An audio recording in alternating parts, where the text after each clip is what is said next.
தமிழக வெற்றிக் கழகத்தின் சார்பாக முதலாக கோபிச்செட்டிப்பாளையம் நகராட்சியில் 1வது வார்டிலே இன்றைக்கு துவங்கப்பட்டிருக்கிறது. இந்த நல்ல நிகழ்ச்சியிலே மாவட்ட கழக செயலாளர் சகோதரர் இன்று இந்த நிகழ்ச்சியிலே கலந்து கொண்டு பிரதீப் குமார் அவர்கள் சிறப்பான முறையில் ஏற்பாடு செய்திருக்கிறார்கள். அவரோடு சேர்ந்து முன்னாள் நாடாளுமன்ற உறுப்பினர் சகோதரி சத்யபாமா அவர்களும், அண்ணன் சென்னியப்பன், தமிழ்ச்செல்வன், தனசேகரன், ஜெயக்குமார், சிந்து, பிரபு, வினோத் போன்றவர்கள் இந்த நிகழ்ச்சியை சீரோடும் சிறப்போடும் எழுச்சியோடும் இங்கே நடத்தி வருகிறார்கள். அவர்களுக்கு முதலில் என்னுடைய வாழ்த்துக்களையும் நன்றியும் நான் தெரிவித்துக் கொள்கிறேன். குறிப்பாக மண்டி போட்டினா அவனுக்கு தெரியும், தெரியுதா? குறிப்பாக தமிழகத்தில் ஒரு மாற்றத்தை மக்கள் விரும்புகிறார்கள். அதுவும் புதிதாக தமிழக வெற்றிக் கழகத்துடைய தலைவர் நாளை தமிழகத்தை ஆள வேண்டும் என்பதுதான் மக்களுடைய கனவாக இருக்கிறது. அந்த கனவை நிறைவேற்றுகின்ற வகையில் தமிழகம் முழுவதும் மக்கள் அனைவரும் ஒரே கருத்தோடு தங்களுடைய பணிகளை ஆற்றுவதற்காக அரும்பணி ஆற்றி வருகிறார்கள். குறிப்பாக சென்ற இடங்கள்லாம் எல்லோரும் சொல்வது ஒரே கருத்து தான். 18 வயதிலிருந்து 45 வயதும் இருக்கின்ற 100க்கு 90% டிவிகேவுடைய தலைவர் வெற்றி தளபதி நாளை தமிழகத்தை ஆள வேண்டும் என்பதுதான் எல்லோருடைய நோக்கமாக இருக்கிறது. அந்த அடிப்படையிலே தான் அவருடைய சுற்றுப்பயணம் சீரோடும் சிறப்போடும் எழுச்சியோடும் நாங்கள் நடத்துவதற்கு பல்வேறு விதிமுறைகளின் காரணமாக குறிப்பிட்ட மக்களைத்தான் காண வேண்டிய சூழ்நிலைகள் இருக்கிறது. ஆகவே மற்றவர்களுக்கும் நமக்கும் இருக்கிற வேறுபாடுகள் அதுதான், மற்ற இயக்கத்திற்கும் நமக்கும். ஆண்ட இரு கட்சிகளும் மாற்றப்பட வேண்டும் என்பதுதான் நாட்டு மக்களுடைய உணர்வுகள். நீங்கள் அதை கேட்கக்கூடும். ஏன் புரட்சித் தலைவி அம்மா அவர்கள் சிறந்த ஆட்சி தரவில்லையா என்று கேட்கக்கூடும். அதைத்தான் நம்முடைய தலைவர் அவர்கள் சேலத்தில் நடைபெற்ற நிகழ்ச்சியிலே குறிப்பாக அவர்களுக்கு பிறகு 17 ஆரம்பித்து இன்று வரையிலும் இருக்கின்ற ஆளும் கட்சியாக இருந்தவர்கள் தங்கள் பணிகளை, மக்கள் பணிகளை சீரோடும் சிறப்போடும் எடுத்துச் செல்லவில்லை என்ற கருத்துக்கள் அங்கே வெளிப்படுத்தப்பட்டு வருகிறது. குறிப்பாக கிராமங்களிலே வாழுகிற மக்களுடைய எண்ணங்கள் என்ன என்று சொன்னால் 100 நாட்கள் வேலை என்பதுதான். அந்த 100 நாட்களை பற்றி 2 கட்சியும் பேசுகிறார்கள். மத்திய அரசும் அதைத்தான் பேசிக் கொண்டிருக்கிறது. 100க்கு 100% மானியத்தை வழங்க வேண்டிய மத்திய அரசு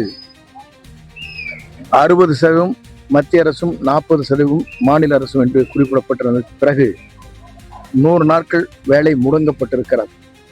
அவருக்கு வேலையில்லா திண்டாட்டம் உருவாக்கப்பட்டிருக்கிறது. ஆகவே அதை தட்டி கேட்கிற நிலையில் என்டிஏ கூட்டணியில் இருக்கின்றவரும் தயாராக இல்லை.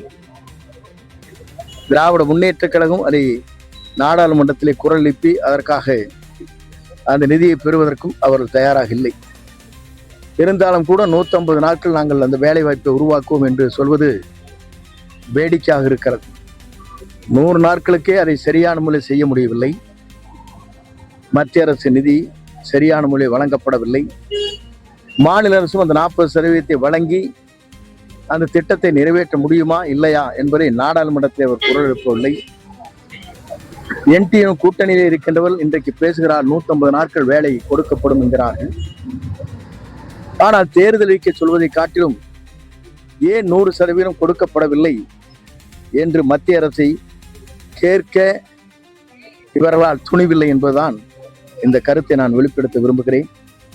ஆகவே நாட்டு மக்கள் அனைவரும் தொழிலாளரிலிருந்து ஆரம்பித்து தொழிற்சாலை நடத்துகின்றவர்கள் ஆரம்பித்து விவசாய தொழிலாளர்கள், விவசாயிகள் அத்தனை பேரும் ஒரே கருத்தை தான், வணிகர்கள் அத்தனை பேரும் ஒரே கருத்தை தான் இன்றைக்கு குறிப்பிட்டு வருகிறார்கள். அதன் அடிப்படையிலே தான் தமிழகம் ஒரு மாற்றத்தை தமிழகத்திலே விரும்புகிறது.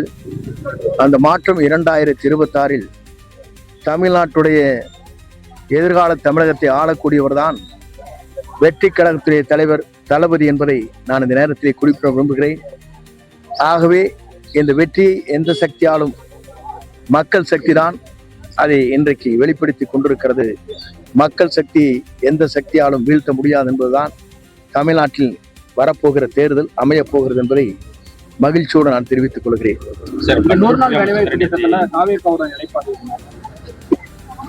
தாவேகாவை பொறுத்தவரையிலும் நாங்கள் ஆட்சிக்கு வந்தவுடனே அதற்கான பணிகளை தெளிவாக நாங்கள் எடுக்க இருக்கிறோம். ஆட்சிக்கு வந்தவர்கள், ஆட்சியில் இருந்தவர்கள், இருந்து கொண்டிருப்பவர்கள் யாருமே அதை பற்றி தெளிவான விளக்கங்களை இதுவரையிலும் அவர்களால் கொடுக்க முடியவில்லை. அதுதான் வேடிக்கையாக இருக்கிறது. அது அவருடைய விருப்பம். நீங்கள் எங்கு வேண்டுமானாலும் செல்லலாம், உங்களுக்கு உரிமை இருக்கிறது. அதிலே அவர்கள் விருப்பம். எந்த இயக்கத்தில் வேண்டுமானாலும் சென்று கொள்வது அவருடைய விருப்பம். எங்கிருந்தாலும் வாழ்க.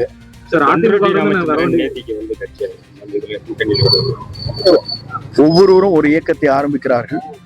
இந்த கூட்டணியை பொறுத்தவரையிலும் தலைவர் என்ன கூட்டணியை உருவாக்க வேண்டும் என்பதுதான் அவர் முடிவு செய்வார். காங்கிரஸ் கட்சி நிர்வாகிகள் பாத்தீங்கன்னா தொடர்ந்து பெரும்பாலான நிர்வாகிகள் வந்து தமிழக வெற்றி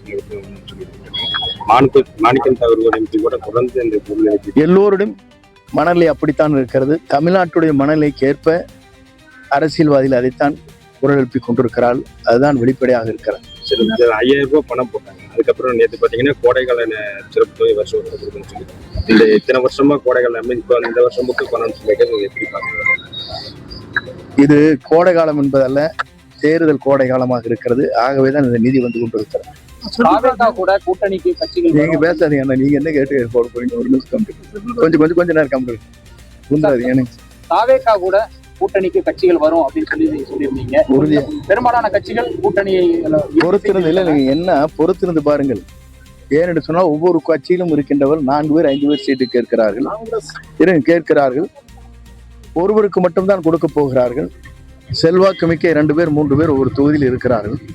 அப்போதுதான் வெளியே யார் வருகிறாள், யாரோடு யார் சேரப்போகிறார் என்பதை நீங்கள் பார்க்க போகும். அதிமுகவிலிருந்து இன்னும் வருவாங்க முன்னாள் அமைச்சர்கள் அப்படின்னு இல்ல நீங்க அதுதான் பொறுத்திருந்து பாருங்க. நான் ஏன் சொல்றேன்னா, எதையும் வெளிப்படையாக பெயரை குறிப்பிட்டு சொல்ல இயலாது.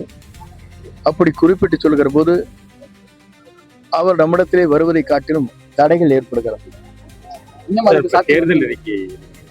தேர்தல் அறிக்கை நம்முடைய தமிழக வெற்றி கழகத்தின் தலைவர் தளபதி அவர்கள் அதை ஆய்வு செய்து கொண்டிருக்கிறார்கள். எல்லோரும் தேர்தல் அறிக்கையை வெளிப்படுத்தியதற்கு பிறகு நம்முடைய தேர்தல் அறிக்கையை பொறுத்தவரையிலும் தெளிவாக மக்கள் எதிர்காலத்தை நோக்கி பயணம் செய்வதற்காக எதிர்கால தமிழகத்தை ஆளக்கூடிய தேர்தல் அறிக்கையாக அவர் உருவாக்கி கொண்டிருக்கிறார். அது தமிழக மக்களை வியக்கத்தக்க அளவிற்கு அது இருக்கும். வேட்பாளர் தேர்வு